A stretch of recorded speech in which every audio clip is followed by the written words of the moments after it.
მაღამთიანებზე რა გააკეთეთ? ერთი საკითხი მითხარით გავჩერდები. არაფერი. ერთი წუთი თის ფონდიც კი ვერ აითვისეთ. თასთან დაკავშირებით რაღაც აპრებს რომ მე მიყვები, არ გამოვა. ძალიან თორა წესერად ისაუბრეთ რა. არა, ბევრ ზღაპარს უსმენ თქვენგან და ეხლა ხო არ გიპასუხობთ ესე. კი არ ეკითხები, აქ დღახარ და დემაგოგიით ხარ დაკავებული.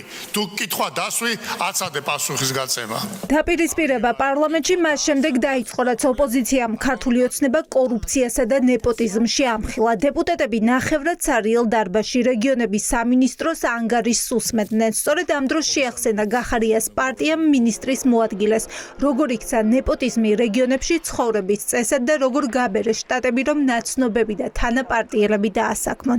დუბლირებული პოზიციები, დუბლირებული ფუნქციები და ეს ყველაფერი გადავიდა მერე ნეპოტიზმში, გადავიდა კორუფციაში და თან იმდენად გახდა ეს საჯარო, რომ სახელმწიფო აუდიტის სამსახურმაც კი ვერ დამალა. მე მესმის, რომ პოლიტიკურად დაგჭირდათ, იმიტომ რომ საპარლამენტო არჩევნები იყო წინ, თვითმმართველობის არჩევნები იყო წინ, აქტივი იყო დასასაქმებელი, მაგრამ რეკომენდაციების შესრულებაზე როცა საუბრობთ წეღავ თქვენ, ამაზე რატო არ ელაპარაკეთ ამ შეუსრულებელი და დაშვებულ შეცდომებზე?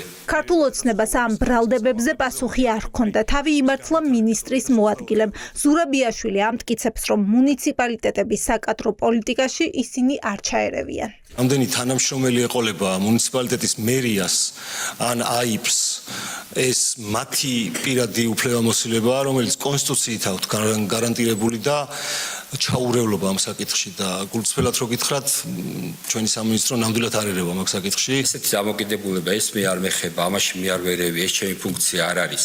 მარტო მაგ სტრატეგიების შედგენა მე წაკითხვა და მუნიციპალიტეტებისთვის საერთოდ არ არის სამინისტრო მაშინ საჭირო რა. სამინისტრო ხართ.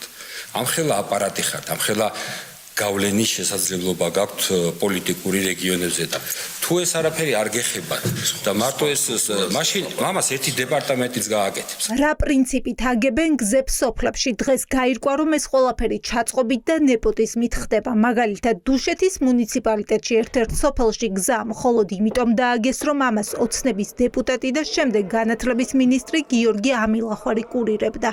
გადაწყვეტილებები, რა პროექტები განხორციელდა ძალიან ხშირ შემთხვევაში მიიღება პოლიტიკური გავლენების ნიშნის და ნეპოტიზმის ნიშნით. ამის კიდევ ერთ ნათელ მაგალითს გეტყვით, რომელიც არც წყაროზე მოსმენილია და არც კიდე რაღაც ჭორით გაგონილი. რუშეთის მუნიციპალიტეტში საკრებულოზე გაიტანეს დოკუმენტი, რომელიც უნდა მოწონებული იყო ინფრასტრუქტურული სამუშაოები და პირდაპირ გზას დაარქვეს გიორგი ამილახვარის სახელობის გზა, რომელიც უნდა გაკეთებული იყო 300,000 ლარად და ეგ პატუცემული ჩვენთან დეპუტატი და მერე განათლების მინისტრი იყო. ანუ ესაც კი ვერ დამალეს, ხო ხედავთ აი რა ხდება და გახარიას თანაგუნდელს ნეპოტიზმის, კორუფციის, ჩინოვნიკების გავლენების ხსენება არაპატიეს. შალვა კერესელიძეს ივანიშვილის გუნდის წევრები საუბარს აწყვეტინებდნენ. მაგალითად არ ესიამოვნათ, როდესაც დეპუტატმა გაჩერებული ინფრასტრუქტურული პროექტები შეახსენა. ისეთი სკოლები, სადაც ფანჯრებს მინები აღარ აქვს და დამწვარი სკოლის ტერიტორია ისევ დაუსუფთავებელია. თიანეთში სოფელ ბოჭორმის სკოლა 4 წელიწადია დაიწვა. ნამწვავები ვერ გაიტანეს, იცით? ვერც მუნიციპალიტეტმა, ვერც სამინისტრომ და ვერც კიდე განათლება. შატილში სკოლა პანსიონი, რომელიც სასადილო დაეწვა და შუშები ჩაებზარა სკოლას, მინები ვერ გამოცვალეს. 4 წლის განმავლობაში, 5 წლის განმავლობაში. ახალი აშენებული, რამდენია რეაბილიტირებული, ამაზე თუ შეგიძლიათ ისაუბროთ. თქვენ როცა შეკითხვის დრო მოგივათ, ბატონო გიორგი, მაშინ დასვით ირაკლი, უკაცრავად. ხო და დასვი შეკითხვა რა და დაასრულე ხა. და კონკრეტული ფაქტები, რომ მეუბნები და კონკრეტული ფაქტები მომყავს და მესმის, რომ არ არის კარგი მოსასმენი, მაგრამ ეს არის ფაქტების რასაც პოლიტიკური მიკერძოებით ხდება გზების დაგება. ხალხს წყლის პრობლემა მოუგვარებელი აქვს. სოფლებში ფინანსები არასწორად ნაწილდება.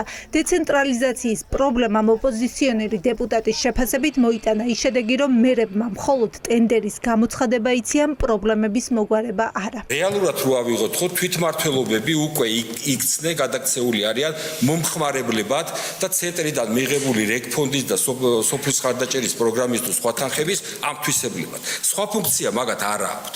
ნებისმიერი მუნიციპალიტეტის მერი რომ მოიყვანო დასვა, უთხრა, აბა შენი მუნიციპალიტეტის მიხედვით მესაუბრე გარემოს პრობლემებზე, აგრარულ პრობლემებზე, ბუნებრივ რესურსებზე, ენერგეტიკულ საკითხებზე, როგორ ხედავ შენ რაიონის განვითარება ვერ გეტყვის.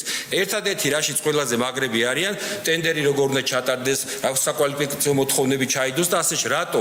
იმიტომ რომ ერთადერთი ფუნქცია ეს ქონდათ. სახელმწიფო გუნდისთვის ბრალდებების მოსმენა არასასიამოვნო აღმოჩნდა. მინისტრის მოადგილე ისე წავიდა, რომ ნეპოტიზმზე და პარტაქტივის დასაქმებაზე სრული პასუხისმგებლობა მოიხსნა.